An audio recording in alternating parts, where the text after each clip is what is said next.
menjadi seorang asisten rumah tangga memang tidak mudah. Ada saja hal-hal yang menjadi sorotan media, terutama menyangkut hal-hal negatif yang dialami para asisten rumah tangga tersebut, baik di dalam maupun di luar negeri. Namun di balik sisi kelam pemberitaan mereka, banyak pula berita-berita yang inspiratif dari pengalaman orang-orang yang pernah menjadi asisten rumah tangga, namun berhasil mewujudkan impian mereka. Mungkin Anda tidak menyangka bahwa sebelum menjadi sosialita dan selebriti terkenal seperti saat ini, Kim Kardashian pernah bekerja sebagai asisten Paris Hilton. Ia mengurus semua keperluan Paris Hilton, dari mulai mengurus berbagai keperluan Paris, membawakan tas saat acara-acara tertentu, bahkan sampai memijat kakinya.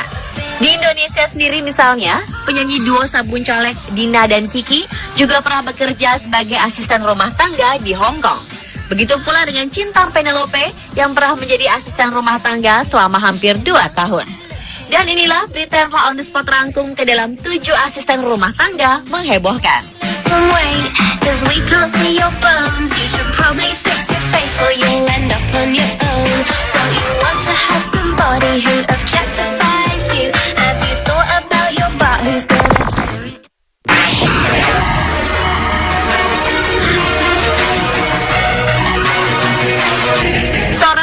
Rumah tangga asal Indonesia terkejut ketika disuruh membayar tagihan $816 Singapura atau setara 7,8 juta rupiah oleh salah satu salon kecantikan di Singapura untuk layanan sulam alis yang ia pikir biayanya hanya $40 Singapura atau setara 386.000 rupiah.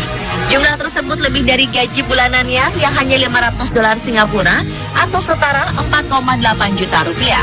Wanita berusia 30 tahun bernama Yati itu akhirnya meminta bantuan majikannya untuk melunasi tagihan tersebut. Awalnya, Yati hanya berjalan-jalan sambil menikmati hari liburnya. Lalu ia tergoda dengan promosi salon tentang sulam alis.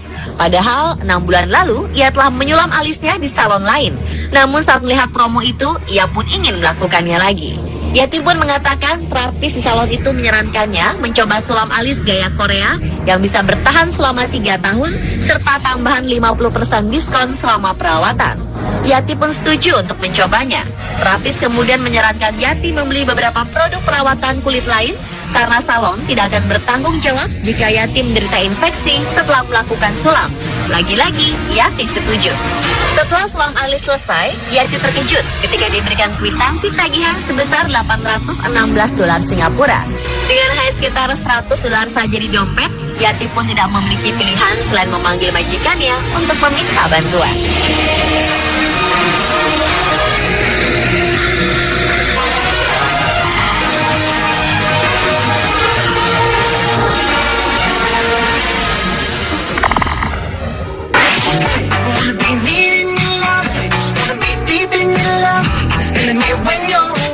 Ternyata profesi menjadi seorang asisten rumah tangga pun dapat membuat iri banyak orang. Seperti seorang asisten rumah tangga asal Indonesia yang bekerja di rumah seorang artis terkenal, vokalis Maroon 5, Adam Levine. Mungkin berita ini sudah lama beredar, namun mungkin juga masih banyak yang belum mengetahuinya. Adam Levine ternyata mempercayai TKW asal Indonesia bernama Mbak Ani ini untuk menjadi asisten rumah tangganya. Hal ini disampaikan langsung oleh akun Twitter fans Maroon 5 Indonesia. Kabar Ani yang bekerja di rumah Adam dilansir oleh akun Twitter @Maroon5Indo.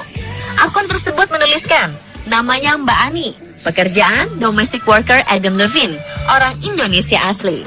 Dan sebuah foto Adam Levine bersama seorang wanita yang nampak memiliki wajah orang Asia pun menggegerkan pengguna sosial media di Indonesia. Dalam foto yang beredar, tampak Adam Levine merangkul wanita bernama Ani tersebut dengan latar belakang dapur. Keduanya sama-sama mengenakan kemeja kotak-kotak dan tersenyum sumringah.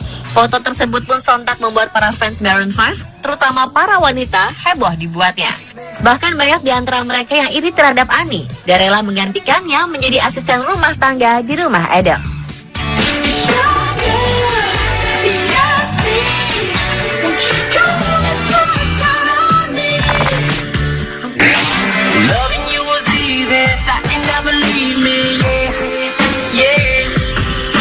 Darwati ialah seorang wanita yang berprofesi sebagai asisten rumah tangga di Kabupaten Grobogan. Namun ia mampu meraih impian untuk menjadi sarjana manajemen bisnis di Universitas 17 Agustus Semarang. Sebagai seorang pembantu, ia menyisihkan sebagian upahnya untuk menempuh pendidikan di perguruan tinggi. Rata-rata ia menyisihkan Rp500.000 per bulan dari upah Rp900.000 yang diterimanya. Karena setiap pekan ia mendapatkan uang makan dari majikannya. Dengan uang itu, ia pun harus berhemat agar mampu membayar iuran per semester sebesar Rp700.000 dan satuan kredit semester yang biaya totalnya mencapai Rp2,5 juta. Tak mudah bagi yang menempuh pendidikan di perguruan tinggi sambil bekerja.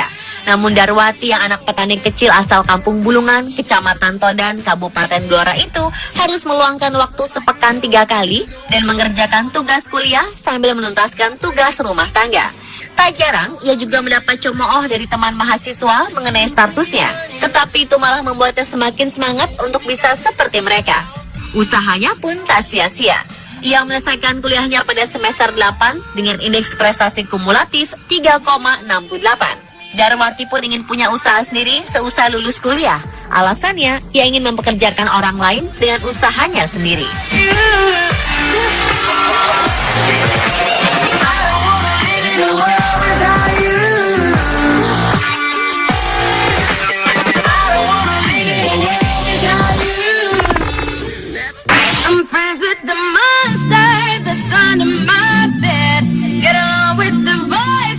Miss Yatun dipilih oleh Dewan Juri dalam suatu ajang festival film pendek berkat karya film pendeknya berjudul Lawuh Bolet. Filmnya itu sebelumnya sudah memenangi sejumlah penghargaan dalam ajang festival regional dan nasional.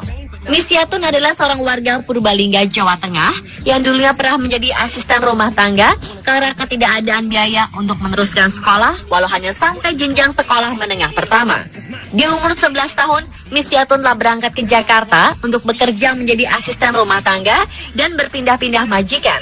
Ia mengaku paling lama selama 7 bulan berada di rumah majikan-majikannya. Hingga pada suatu ketika ia bekerja pada seorang ibu yang baik hati warga kota Bandung yang terenyuh melihat kegigihan Miss Yatun ketika bicara kepadanya. Ia mengaku padanya bahwa ia menjadi pembantu karena ingin melanjutkan sekolah setinggi-tingginya. Ucapannya itu mendapat respon yang baik dengan aturan yang baik pula. Maka prosesnya pun berlanjut dan Miss Yatun pulang dengan dibiayai oleh ibu majikannya yang mengerti dan mulai membiayai sekolah Miss Yatun tersebut hingga tamat di sebuah SMA di daerahnya di Jawa Tengah. Miss Yatun memang gagal menjadi asisten rumah tangga, namun ia hampir tamat menjadi seorang sutradara.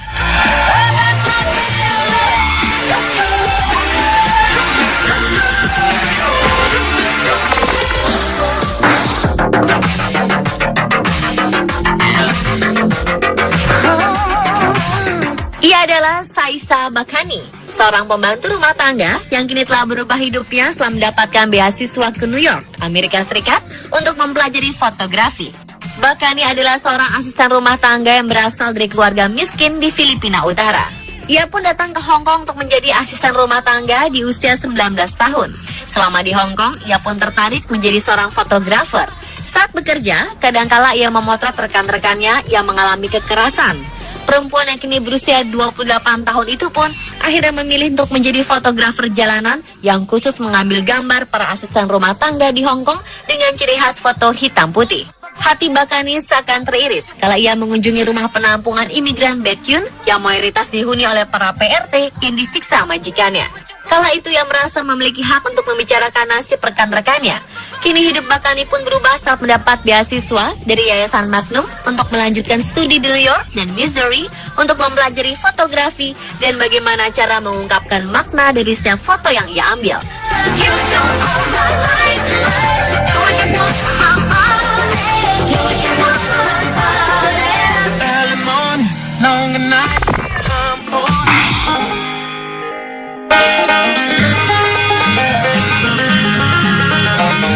Ketekunan dan kesabaran Sulastri berbuah manis.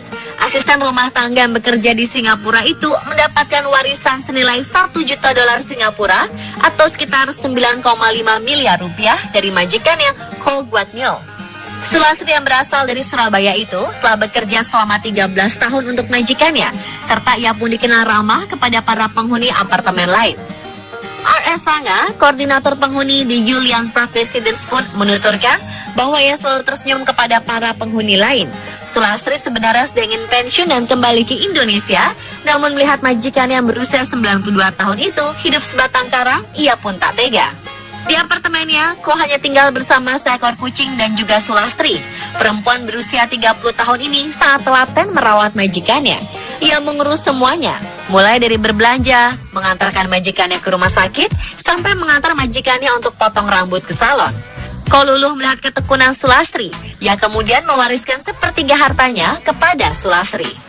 Sisanya disumbangkan kepada salah satu rumah sakit, tukang cukur langganan Ko, sebuah yayasan pencinta kucing, dan juga kepada dokter pribadinya serta keponakannya.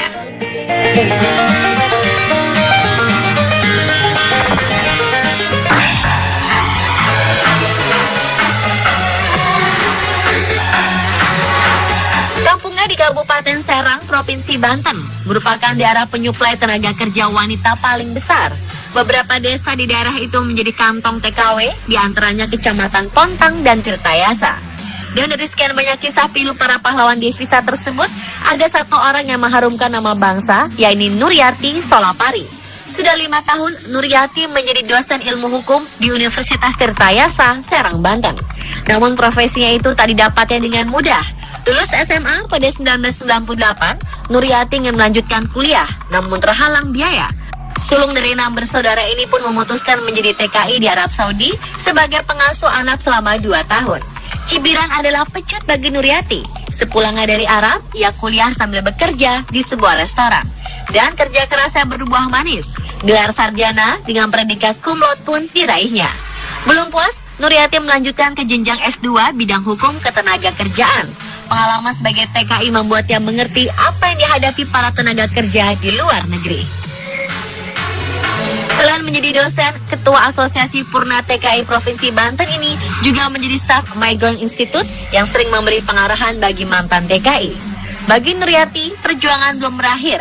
Mahasiswa tingkat doktoral Fakultas Hukum Universitas Padjadjaran ini pun terus menuntut ilmu sebagai bekal menolong para TKI yang memiliki masalah dengan hukum.